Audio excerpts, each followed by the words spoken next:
Welcome, everyone. Simon Rosenberg, Hopium Chronicles, back with our weekly gathering of our proud, plucky patriots here of the Hopium community. I want to start tonight on a somber note, which is I just want to have a moment to remember Renee Nicole Goode, who was 37 years old, who was shot and killed today by an ICE agent in Minneapolis. She left behind a 4 or 5 year old son who's now orphaned because her husband passed away several years ago.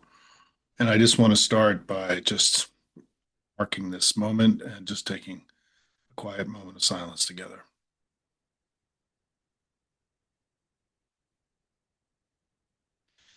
Um, and it's an important way to start because I think this has been, I was a little shaken by what happened today. I've been shaken by the events of the last few days.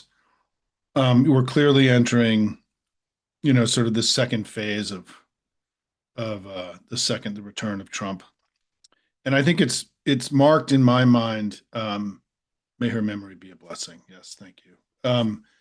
And for the people, by the way, of Minnesota who have endured so much and so much political violence in the state, this calm and kind of very warm and loving place. And for those of you in Minnesota tonight, my heart goes out to you and your families for all that you've had to endure in recent years. It's kind of extraordinary.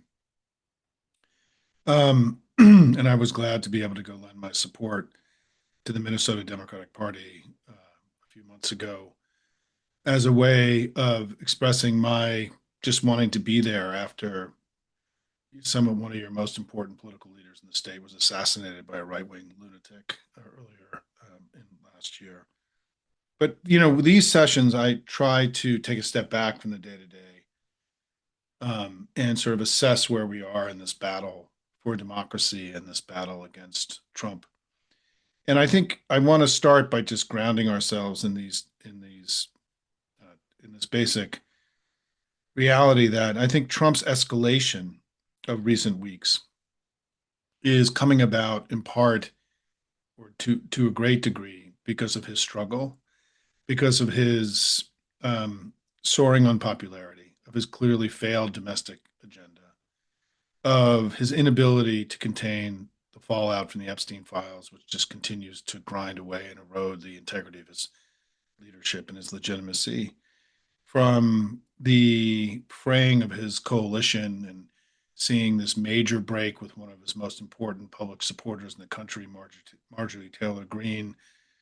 The fact that they were so profoundly rebuked by the Trump regime was so profoundly rebuked by the Congress just a few weeks ago on the Epstein vote, which, by the way, was one of the most significant rebukes of a president by Congress in all of our history. And that came just a few weeks after the Senate voted to repeal the tariffs. These were significant legislative rebukes that took place. He also lost a critical Supreme Court case right before the holidays, where he had to withdraw the National Guard from California and Oregon and Illinois.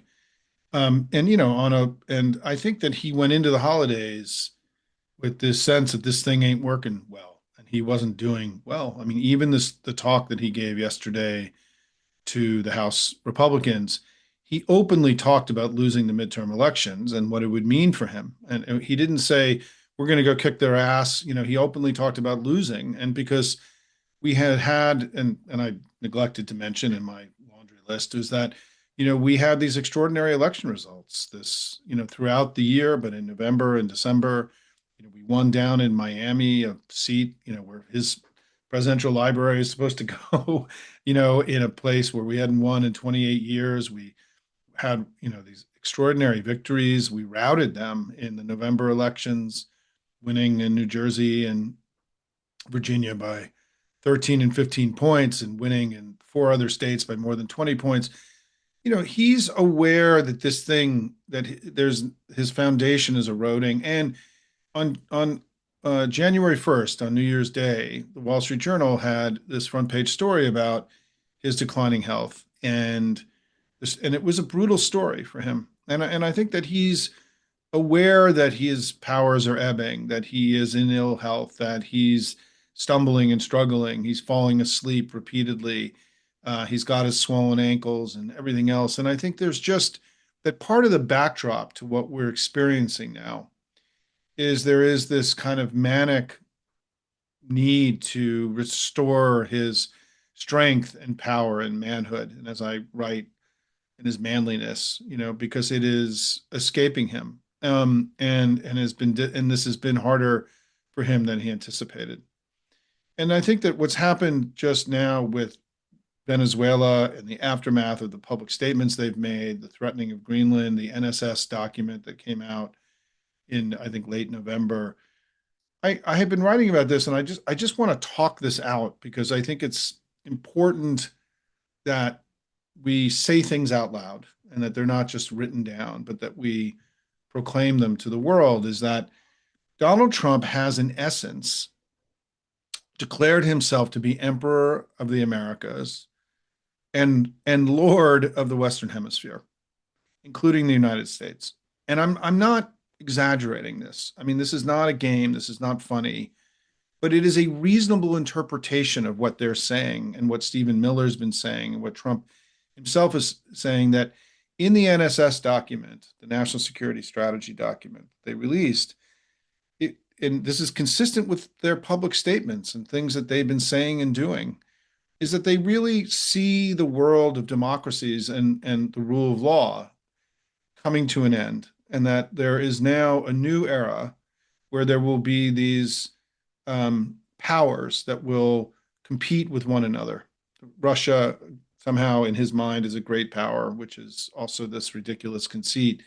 China, Saudi Arabia, Israel, and the Middle East, the United States, and the Americas.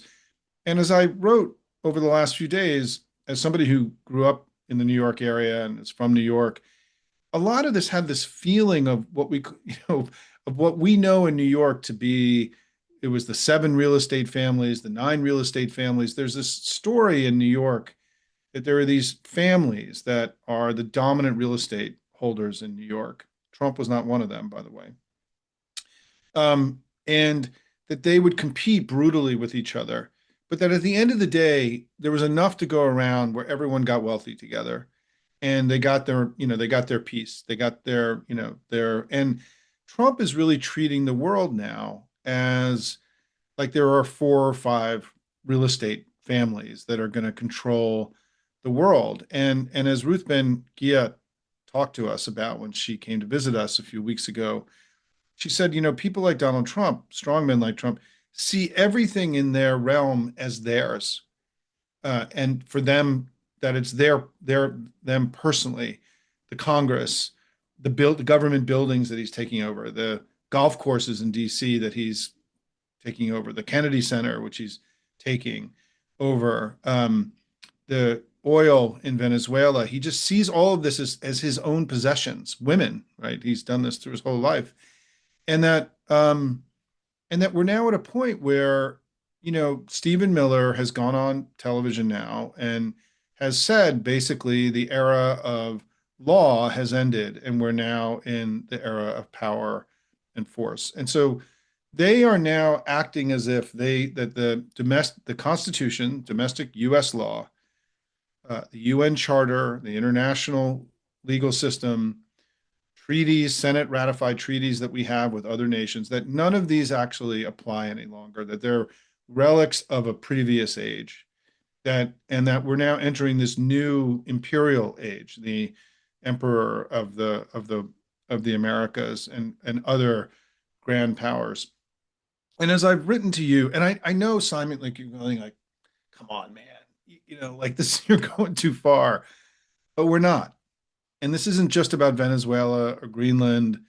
It's about what happened today in Minneapolis, where, we now have the state-backed militias that are operating with impunity throughout our and terrorizing communities all across the country, and who can, in their own mind, shoot a 37-year-old woman driving a Honda Pilot in a residential street, shoot her at point blank range three times in the face and kill her, that there is, and to be defended then by the president and by the DHS secretary for this assassination that took place, similar to the extrajudicial assassinations that took place of these all these guys in boats over the last couple months, that we're entering a period where our leader, who's unhinged and old and addled and is clearly in cognitive decline, has rendered himself and decreed that he is now the emperor of the Western world, of the Americas, and that Venezuela, he's now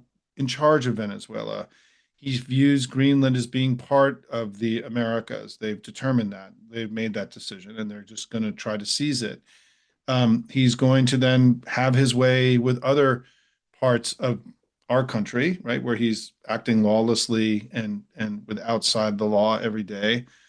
And we're in now, I think, sort of the second phase of this time, his return to office. I think it's going to be really hard.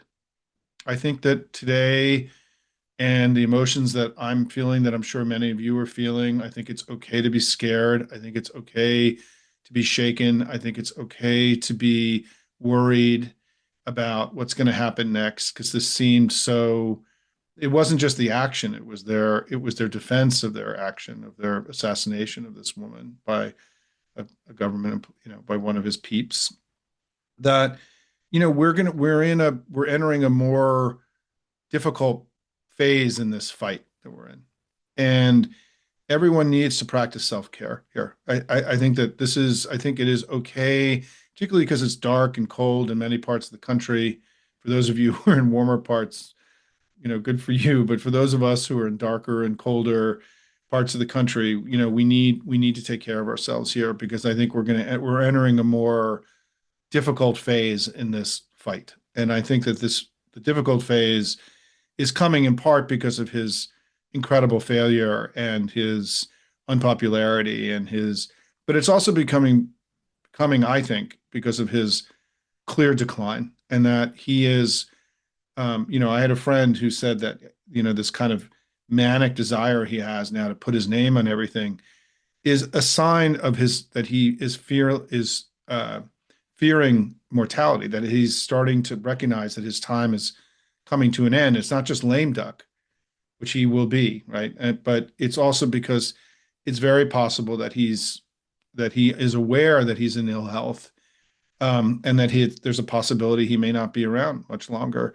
And so I think that that's also part of, all of this is like textbook Mad King shit, right? Like, of the whole reason this country was founded was to prevent a group of people in any nation to have to go through all of this, where their leader is this narcissistic lunatic who is decreeing that he's now, by the way, he announced today, and I won't go through all the details, that the oil sales that he's going to do from Venezuela, they're not even going to return it to the Treasury. He's going to create a separate set of bank accounts that he controls outside the United States from the sales of this money, that so he can either give it to his allies, or who knows what the fuck he's going to do, right?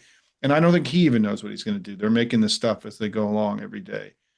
But I think as perhaps dark as this description is of where we are, I think we have to recognize that it's coming about because of our success in our political movement this year, and that we have achieved remarkable things together. And I think we have to be heartened by that, because we have to use that sense of accomplishment and achievement that we've had, to go, now go do what we need to go do and stay in the fight, recognizing that, that this is going to be a challenging time. And I think that this month, as I've been writing, is going to be a very, very consequential month. We have to somehow pass a budget, which I have no idea how it's going to happen, particularly because Republicans not only had in the House, where they only had two, because Marjorie Taylor Greene resigned from Congress 2 days ago on Monday, they were down to 219 in the House.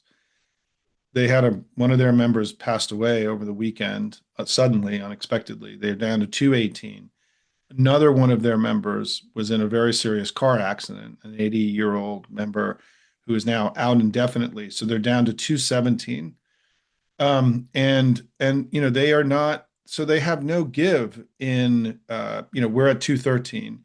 So it means that on any vote, if they lose two people, they can't pass anything. If they lose three people, it means that we can potentially get through our discharge petitions. And tomorrow, we hope, if everything goes right, there's going to be a discharge petition that is likely to pass that will have the U.S. House go on record for restoring 3 years of the ACA subsidy cuts that took place. It's putting pressure on the Senate. The Senate is now, Thune is making noises about cutting a deal. We'll see what happens. But this is going to be a very consequential month. And it's going to be a consequential month because I think our leaders in Congress, for all of their hope that somehow we would be operating in sort of this conventional kind of engagement of legislating everything else. We all know we're in a completely different time, right? This isn't like any other period where these guys have been on the Hill, and that we need to keep making our calls every day and helping them understand what's expected of them now. And this is one of the things I'm most proud of about this community, what we've done together since almost a year ago when Trump came into office, is that you guys have been loud and proud, and you're calling your reps and your senators and other electeds and helping them know what is required of them now. And we need to be very loud with Congress. Congress needs to hear from us because, as we've discussed here, they not only record the calls and take the feedback, but they also notice when people aren't calling.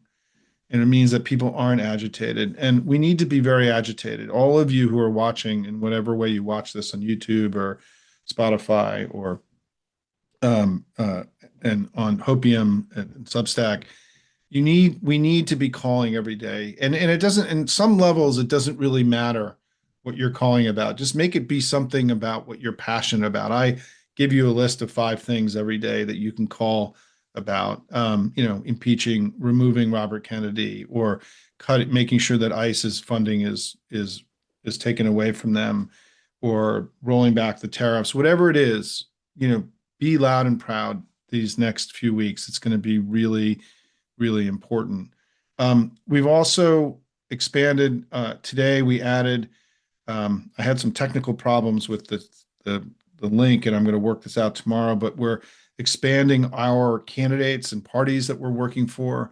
We hit our fundraising goals for the key House races in our state parties. Grateful for all of you who participated in that.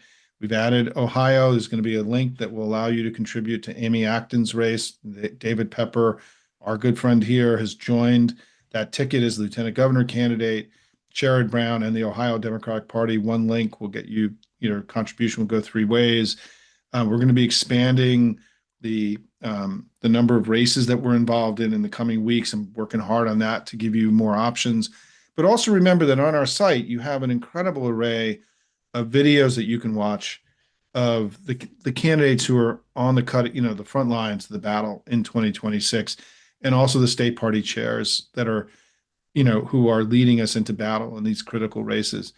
We got good news, I think, it looks like Mary Patola is going to get into the Senate race in Alaska. We don't know that for sure, but, the chance of us, I think we have to start the year. Let me level set here by saying we have to start the year with our political goals. Our electoral goals are to flip the Senate, flip the House, and win a majority of governorships. These are all things that can happen. The House is much more likely to happen. The Senate is going to be hard, but not impossible. We can win a majority of governorships. And I think we have to be very focused to take all this anger and fear and worry and frustration and disappointment that we have, and the sense of betrayal here that is so profound, and channel it every day into concrete action. It's a mechanism for self-care, but it's also because we just have to keep working, right? We just have to keep our head down, and we have to keep working. We have to keep winning. We have to keep making our state parties and our candidates stronger. The early money matters. Money coming in the first quarter of this year matters much more than coming in the fourth quarter. The earlier they get the money, the more they can staff up, the stronger the campaigns are. It's not a fundraising pitch. It's just basic reality. And so, set your budget for this quarter. I'll be giving you good options. You can do, but also take care of your local races and the things that matter in your local community. Then finally, I think for Hopium going forward, um, I think that a couple of things, and is that one is that I am going to try to bring on more people like the Heather Cox Richardsons and the Timothy Snyders, who I've been reading to help us make sense of this moment, because we really are now hurtling into a period that almost no American has ever really been through before, where functionally our leader does not believe that he's bound by the laws and the Constitution of the United States any longer, and that we are going to have to come to a greater understanding of what's happening. I think, and I'm going to be developing sort of a whole series of kind of big, thoughtful talks here to help us expand our understandings to make us more effective in our work together. The second thing I want to mention is that the about things we'll be doing is that I had a second thing I wanted to talk about. I will be um, The second thing is I'll be sending out an email this weekend that will create an open chat for things you think we should be doing and what we should be spending our time on together. And then third is the other area that I really want to try to explore intellectually and with all of you is how do we organize ourselves better? And I mean all of us. I mean the whole pro-democracy movement. How do we, I think we have I don't want to say that I think we have struggled to meet the moment, because I don't think that's actually what I mean. I think that we are becoming aware of the limitations of how we fight this kind of centralized power of Trump when we are so disparate.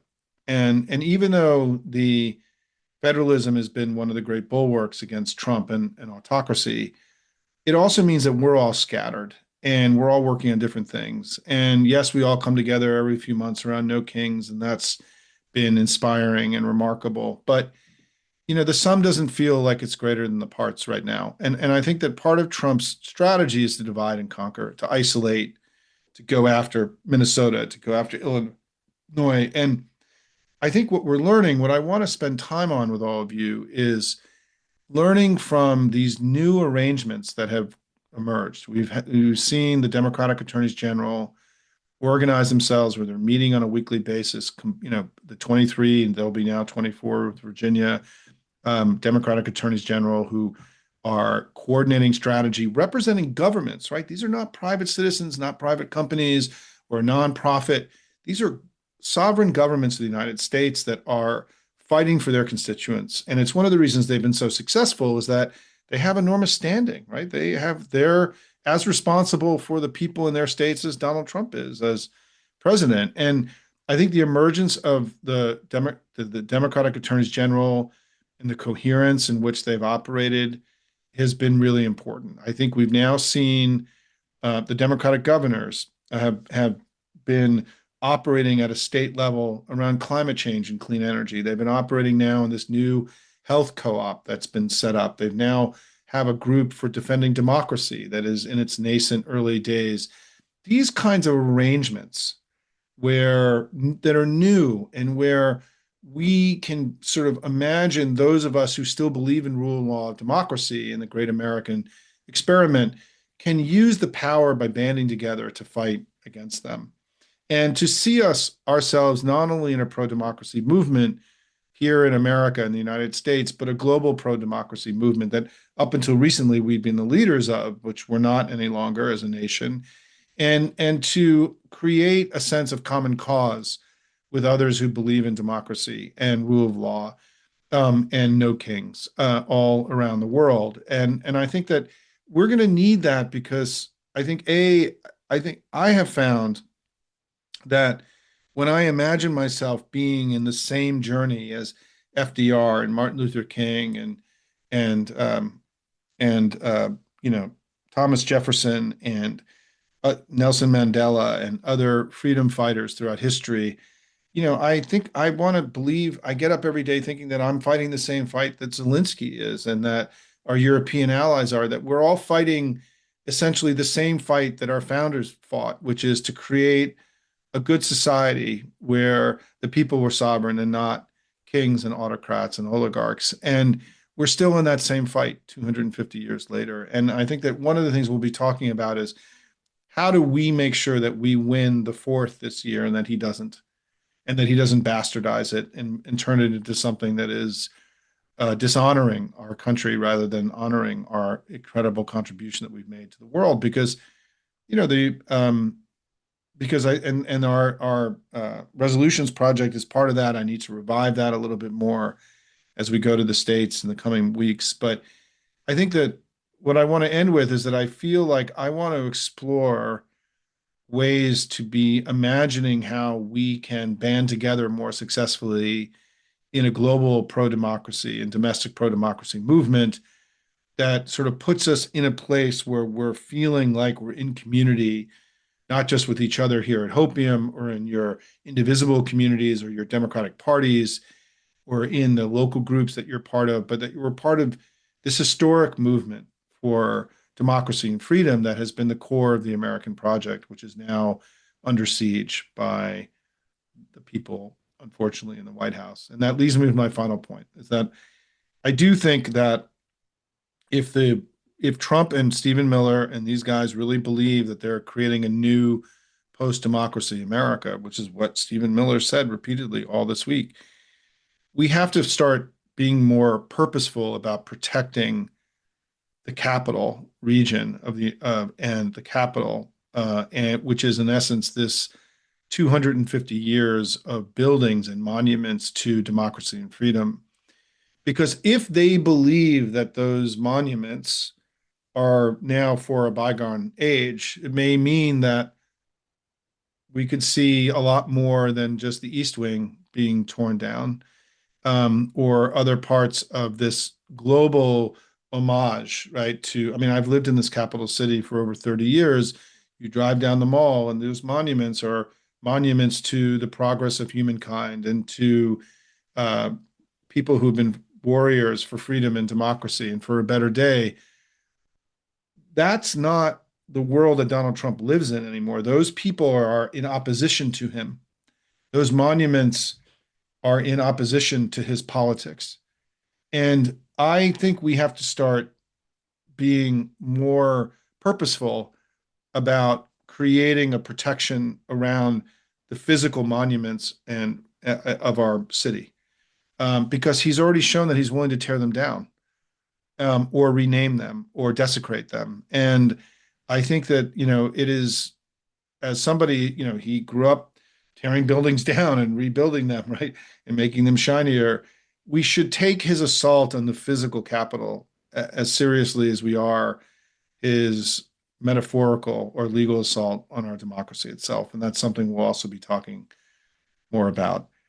This is not the happiest of all the Hopium gatherings we've had. I think this is a somber time. I think this is a hard time for our politics.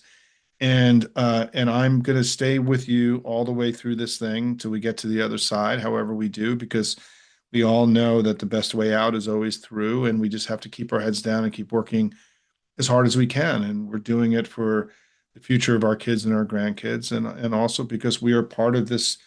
Our birthright is this great American experiment and freedom and democracy. And what we're Americans. What do? We fight for freedom and democracy. That's who we are and what we do. And our job got a little bit harder in the last few weeks, and we've got to buck up and rest up and get ready and go rumble together, everybody. Let me get to your questions. Thanks for being here.